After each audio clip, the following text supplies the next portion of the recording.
I told you 25 years ago that you could bet $1,000 on whether or not the Miami Dolphins would go 25 years without a playoff win, that probably would have returned 10 mil, if not more. Oh, yeah. Like if you could do that on Kalshi right now or on Polymarket right now and pick any team you want. The Craig Carton Show, only on SportsGrid. Michael Jordan retired at the age of 30 in 1993. He missed the 93-94 season. Furthermore, he came back for 17 games in 1995 when he gave up baseball. And when I mean gave up baseball, he gave up baseball on March 18th and came back to basketball March 19th, which means no ramp up, no training camp, no nothing. Pro basketball today, only on SportsGrid.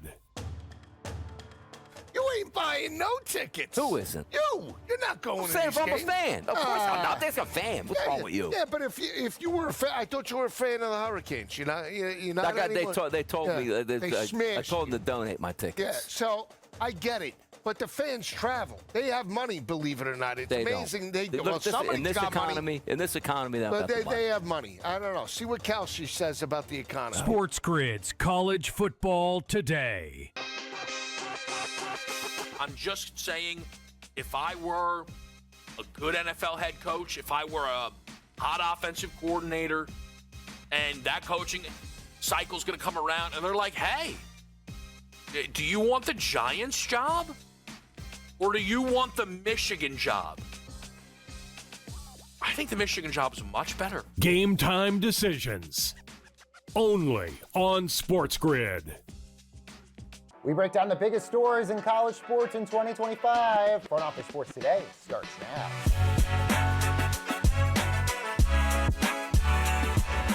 Hi, everyone. Welcome to Front Office Sports Today, your look inside the stories shaping the business and culture of sport.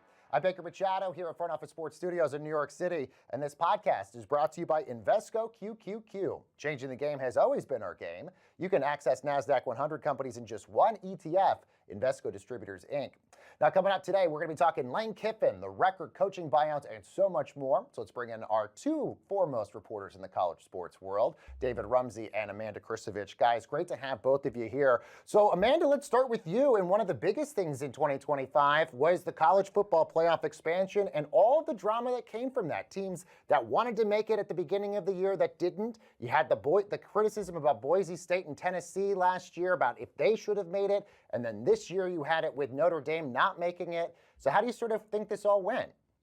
Well, I think it's pretty crazy to think about the fact that technically the college football playoff has only been a 12-team playoff for like one calendar year, even though, we are in the midst of the second iteration of it. I think that there was a lot of hope that this 12-team playoff would give us an opportunity to not have the drama that we had actually a couple years ago with Florida State, for example, with a 4-team playoff, that a fifth team that could win a championship doesn't get in. But as you said, it's been quite the opposite, right? The format allows for at least one non-power conference team per year. Last year, which was technically really the 2025 playoff, right? But the last season was Boise State. This year we had two, Tulane and JMU get in. So, that has caused a lot of drama, and there are already conversations that my colleague David has covered pretty extensively about expanding the playoff to ameliorate this. Yeah, what do you think, David? And do you think this sort of leads to expansion in the next year? I think it does, and it's kind of a situation we've been in where we already were looking ahead to 16 teams before we even started this 12-team playoff last year. And it really seemed like a foregone conclusion for a while that we were going to expand to 16 teams in 2026. And then we hit a bunch of speed bumps over the summer. The SEC and Big Ten just simply could not agree on what a format would be, because those are the two conferences under this new playoff format beginning in 2026. Those conferences have to agree on what it's going to be. It doesn't really matter what everybody else thinks. And just quite simply, the SEC likes what we have right now with a lot of at-large selections from the selection committee, but the Big Ten prefers more automatic qualifiers, at least for its conference, if not all the Power Four conferences. But I think they've extended this deadline into January to pick a new format for 2026. And if push comes to shove, I do think that we're going to get to 16 teams because there's just too much money that would be left on the table by staying at 12. Let's move to the record amount of money that we spent on college coaching buyouts. I mean, it was over $200 million. I know you guys have the exact figure here, but then you had record amounts from Brian Kelly, you had James Franklin, you had all these coaches getting fired. At one point, it felt like half the teams in the SEC were looking for a new coach. I mean, Amanda, is this going to be basically now the norm every single year of record college buyouts? Well, the coaching carousel is sort of this weird organism, right? Where it's like a domino effect. One coach gets and it's like conference realignment, right? One coach gets fired, one school leaves, and then there's this domino. So the question is, will the timing of these coaching carousels continue to be in the middle of the season as it was this year and bleeding into the college football playoff and really wreaking havoc on it? I think the coaching buyout numbers, though, are going to stay the same or continue to go up. And, you know, the best evidence I have of that is that Louisiana Governor Jeff Landry spoke publicly about not wanting the next football coach at LSU to have a gargantuan buyout a la Brian Kelly. And not only did that, you know, not end up happening, Lane Kiffin did have a buyout, but his multi-million dollar, tens of millions of dollars buyout doesn't have an offset clause, which means in plain language that even if he gets fired and then goes to look for a new job and gets a new job, the school still owes him like 80% of his contract. So not even a state governor could stop the buyouts from continuing to grow. Yeah, what do you think, David? Yeah, I think it really ebbs and flows from year to year. You look back at 2023 when Jimbo Fisher's $77 million buyout pushed us to a then record number over $100 million. And then last year it was under $40 million, I believe, when it was all said and done. And then, of course, this year just blowing past that record again, around $200 million. So we'll see next year. I mean, we still have some big names that potentially on the chopping block. If you look at Florida State's Mike Norvell, you know, a lot of people are not happy with Lincoln Riley out at USC, and there's always a surprise name or two who's just not performing. And like Amanda has written about, with 25% of the SEC firing their coach, and then of course Lane Kiffin leaving, that's 5 out of the 16 SEC teams that made coaching changes this year. Such a competitive and fan crazed conference there. So we'll see what happens next year, but it does ebb and flow, and it really depends on the results on the field. David mentions Lane Kiffin. I mean, Amanda, this was a huge story about the drama of where he would go. It seemed like it was an episode of The Bachelor of, was he interested? Was he interested in Florida? Was he interested in another school? He ends up going to LSU. But, this is such a Lane Kiffin story because it seems like that drama always sort of follows him here. But you mentioned the governor, Jeff Landry. I mean, I can't remember a story where the governor had to basically get involved in a story like this. Yeah, look, it's interesting because especially in Louisiana, the governor has a history of being involved going all the way back to the 1930s. Louisiana Governor Huey Long very famously got involved in LSU football because of, look, it's the economic engine of the Baton Rouge area, right? And it's the foremost football program in the state. But clearly, Jeff Landry almost took it to another level, right, with his involvement. And we still don't know some of the details of the back and forth, but it became very clear that not only did Jeff Landry sort of bless this union of Lane Kiffin and LSU, but he blessed the contract, which, as I said, was diametrically opposed to the contract that he said he wanted the next coach to have when Brian Kelly was fired. And by the way, he got so upset about that contract that he basically chased the athletic director out the door, Scott Woodward, who brought in Brian Kelly in the first place. Yeah, David, your thoughts? Yeah, listen, everybody's given their opinion on whether Lane should have gone to LSU, handled it in a different way. But really, I think it's just a black mark for the current state of college football that a team like Ole Miss, who had such a rise this season, making the college football playoff in any iteration for the first time, can't really enjoy that success because their coach had to leave if he was going to make that decision, and they can't have their leader, and just the calendar and the timeline. It's such a mess. And not to mention the schools like Tulane, JMU, they have their coaches that are leaving while they compete in the college football playoff too. Now they're getting to stay for the playoff, but they're doing double duties. So it's just really a black mark for the state of college football. We got to get this calendar fixed. I think that's what everybody wants moving forward. And I think one of the other big coaching stories this year was going to be Bill Belichick. Obviously, there was a lot of excitement about what he would have been bringing to North Carolina, making over $10 million a year, having Mike Lombardi, his general manager, the highest paid GM of the year, and you have UNC finishing 4-8. And so much of the drama then is about his off-field personal life with his girlfriend, Jordan Hudson. I mean, Amanda, I feel like Bill Belichick was one of the top stories of this entire year.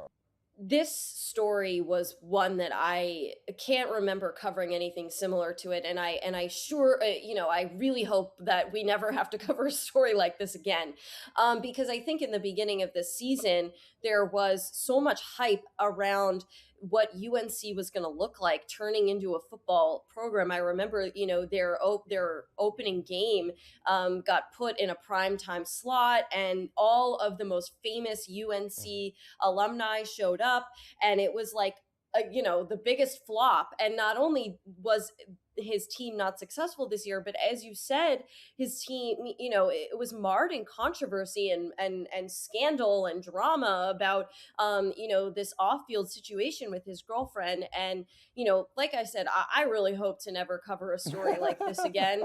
But, unless Bill Belichick gets fired or decides to leave, it seems like we're going to be continuing. Yeah, David, last word on Belichick.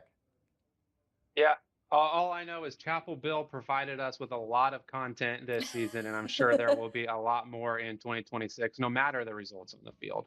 All right, we're going to continue our college football preview and look back at 2025. How did the House settlement and NIL change the game? We're looking at that next when Front Office Sports Today returns.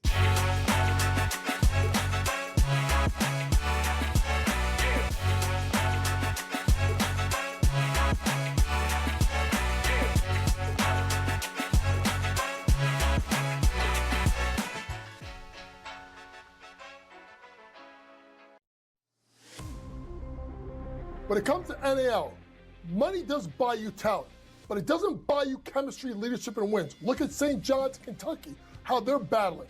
You need the right mix of experience, youth, and new blood if you're going to really tackle the transfer portal market in NIL and win consistently. College basketball today, only on SportsGrid. If I told you 25 years ago that you could bet $1,000 on whether or not the Miami Dolphins would go 25 years without a playoff win, that probably would have returned 10 mil, if not more. Oh, yeah. Like if you could do that on Kalshi right now or on Polymarket right now and pick any team you want. The Craig Carton Show, only on SportsGrid. Michael Jordan retired at the age of 30 in 1993. He missed the 93-94 season. Furthermore, he came back for 17 games in 1995 when he gave up baseball. And when I mean gave up baseball, he gave up baseball on March 18th and came back to basketball March 19th, which means no ramp up, no training camp, no nothing. Pro basketball today, only on SportsGrid. You ain't buying no tickets. Who isn't? You're not going I'm to saying these if I'm a games. fan. Of course I'm not. There's a fan. What's wrong with you? Yeah, but if you were a fan, I thought you were a fan of the Hurricanes. You're not That guy, anymore. they told me. They smashed I told them to donate my Yeah, tickets. so I get it. But the fans travel. They have money, believe it or not. It's They amazing. don't. They Look, well, this, somebody's in this got economy, money. in this economy, But they have money. I don't know. See what Kalshi says about the economy. SportsGrid's College Football Today.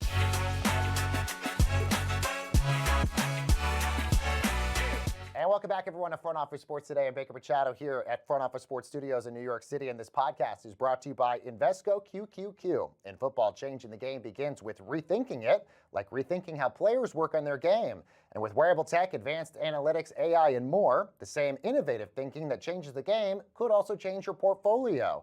And Invesco QQQ gives you access to the innovators who are rethinking the world So let's rethink possibility. Well, as we recap the 2025 season in college sports, let's bring back our college sports reporter, Amanda Kristovich. And Amanda, one of the big things you covered extensively, of course, throughout the whole last year was the House versus NCAA settlement, which really sort of created the framework that we have right now in college sports. But that also gave us new characters to sort of introduce us to new characters like Cody Campbell and so many others. Yeah, so let's just start with the House settlement, right? Because that was 100% the biggest change in the entire industry of college sports since NIL was introduced in 2021, right? And the biggest headline of the House settlement was that it allowed schools to pay players for the first time in NCAA history, and they're not calling them salaries, but really that's what they are. It's revenue sharing, right? And we all know the rules by now. Every athletic department in Division I has the opportunity to pay up to $20.5 million to all of the teams combined, right? So most of the schools ended up splitting that amongst like 3, 4, 5 programs, and football obviously got the lion's share of that, as you can imagine. There were other things too. We can get into the NIL, or I would say failed attempts at NIL regulation that the House settlement also set up.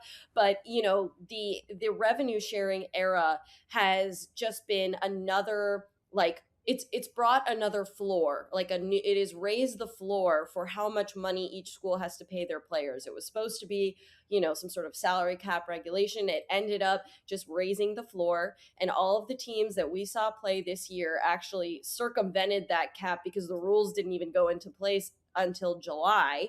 And so next year in 2026, we're going to maybe see a little bit more regulation about revenue sharing, but honestly, I'm not so sure that is going to be the case. Let's go into that a little bit more because, look, Congress, we already know, is so politically fractured, but you would have thought maybe this could have been an area that maybe they could have found some agreement on, from the SCORE Act to the SAFE Act and a bunch of other competing bills out there. Why wasn't Congress able to actually come to a deal and to figure out some sort of regulatory framework? And why wasn't somebody like President Trump, whose close relationship with somebody like Cody Campbell, able to sort of maneuver some sort of deal here? Right. So, as you said, President Trump issued an executive order this past summer about college sports, but it wasn't an executive order that had a lot of teeth. It was more about sort of just planting a flag and saying, here's what President Trump cares about. He cares about the saving of Olympic and women's sports, right? He was looking into the concept of regulating athlete compensation, those sorts of things. But to your question about Congress, look, I'm not a political reporter, so we will leave the, political fracturing to another conversation for another day. But from an ideological standpoint about the best way to, quote unquote, fix college sports, regulate college sports, the biggest thing that the NCAA needed was some sort of antitrust protection to be able to give or put in guardrails for athlete compensation, transfer portal, player movement, and eligibility, right? That's what they needed. And by the way, it's what they thought the House settlement might give them a little bit of, but didn't.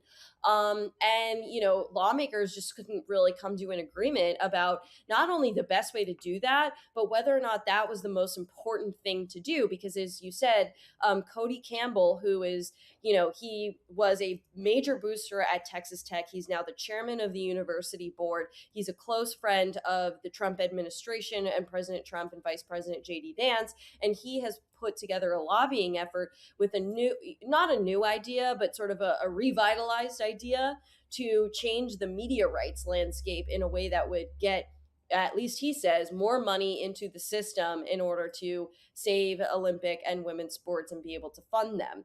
And so, the politicking in Washington at some point is he was at one point almost holding the SCORE Act hostage by saying, I want to get my idea in there. Otherwise, I'm going to tell the lawmakers in Texas not to vote for this. There was a lot of that going on. And we thought maybe in December, the beginning of December, before the House and the Senate went on recess, that the SCORE Act would at least pass the House. That's the NCAA's antitrust bill. It did not. So We are entering 2026 into a midterm election year, and we truly have no idea whether or not there will be any college sports legislation passed at the federal level. And then, of course, we had all these new revenue models from private equity now flowing into some of these schools. You had the University of Utah reportedly getting a $500 million private equity investment. But then the conferences also looking at this as well. There was a failed attempt to get the Big Ten get a giant chunk of change in terms of private equity. You have the Big 12 reportedly looking at that as well. I mean, is that going to be a topic of conversation we're going to see a lot next year, where schools and conferences are looking at private equity? Yeah, look, they have been looking at private equity for the past few years. The private equity industry has been looking for a way in, talking to schools at least, for the past 2 or 3 years. 2026 is the year when that dam breaks. Utah was the first school to sign an actual private equity deal. There are a couple other schools who have done private credit. The Big Ten had an equity deal where the entity wasn't a private equity firm, it was a pension fund, but it was an equity deal because they were selling an equity stake in the conference. That didn't work out. The Big 12's idea is also kind of like a private credit situation. So we'll have to see, if that works out. But yes, private equity and private credit are going to be, the financial story of 2026 in the college sports industry. We've been waiting. All of us reporters have been like, okay, when is the dam going to break? And it's here. So, get ready. With the last minute or so we got with you, what is your one projection that you think will happen in 2026? Oh, well, like I said, it's private equity. But I will also echo earlier comments by my colleague David Rumsey. I can't see a world where the CFP doesn't go to 16 teams next year, especially after all of the drama with Notre Dame this past postseason. So I think that the private equity and more college football playoff would be my two predictions. And how do you think the Pac-12 does now that it's now back together? The Pac-12 is back. I have a story about how that happened. They are no longer a power conference, really, by any measure of the word, but the fact that they have resurrected themselves is a miracle in and of itself. I absolutely agree. Amanda Kristovich, amazing reporting all year long. Thank you so much. We can't wait to see all the stuff that you're going to be reporting on in 2026. And stay with us, everyone. We have more Front Office Sports Today coming your way, including the things we're watching tonight on television when we return right after this.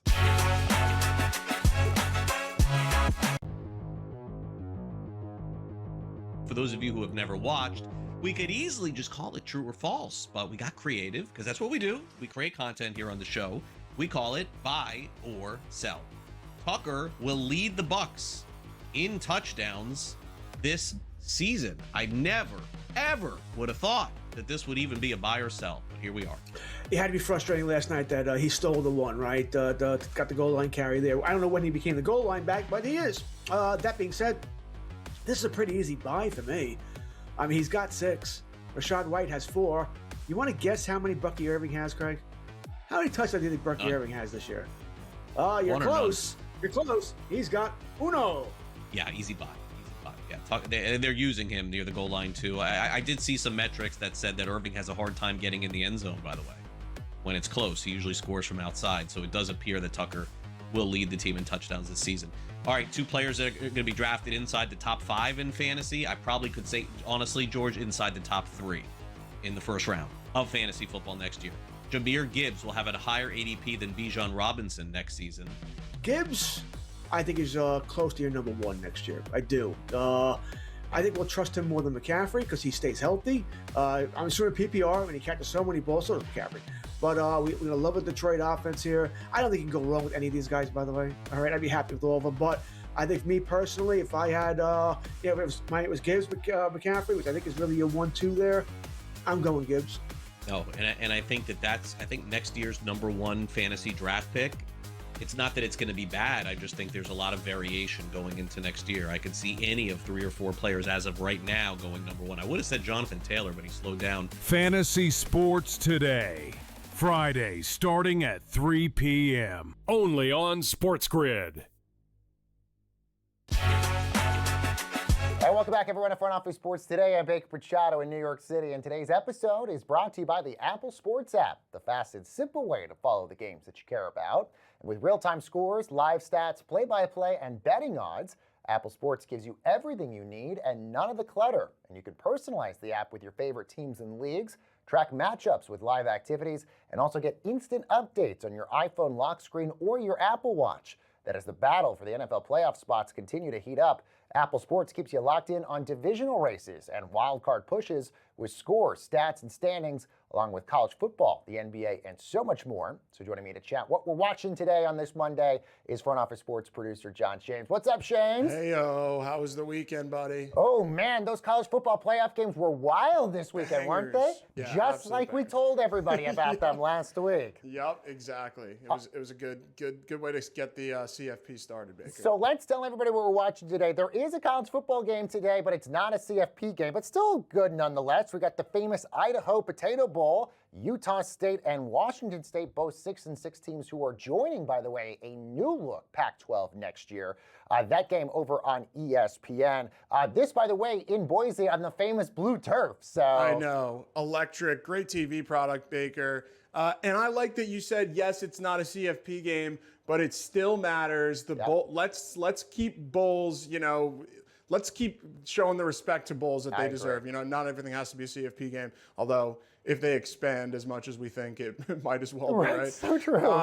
But yes, Baker, that one started a couple hours ago, and no looking back here. Yeah, indeed. All right, let's talk about the big games at the doubleheader tonight in the NBA on Peacock. We got the Hornets taking on the Cavs. That's at 7 p.m. Eastern time.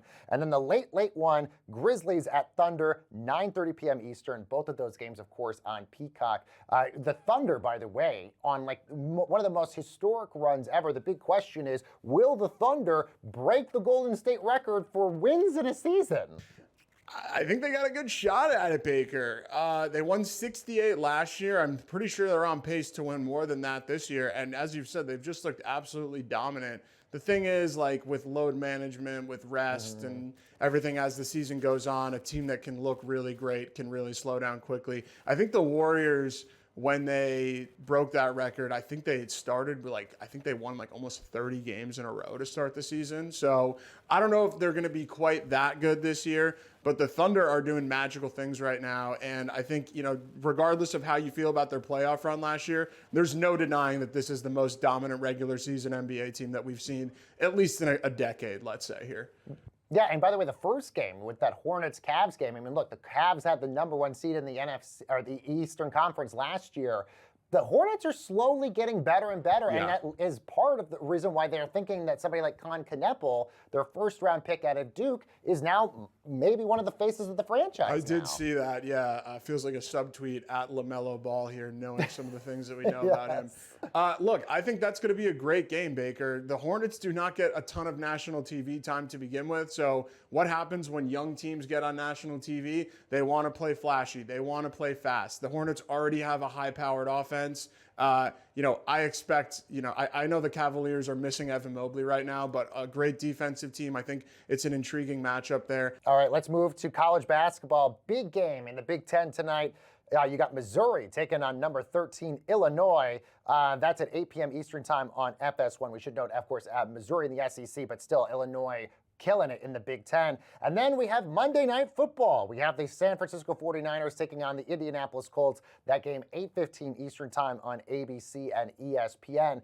Phillip Rivers has really sort of surprised everyone. Do you think that this could be the game that he actually wins, given the fact that they almost won against the Seahawks? I do think this could be the game that they actually win. It was Baker, I was impressed, by the way. If Myers did not hit that field goal, he would have won. 100%. And the Seahawks put a great drive together to get him in range too towards the end. I think was it a career high for his field goal range? I think it may have been, or it was up there.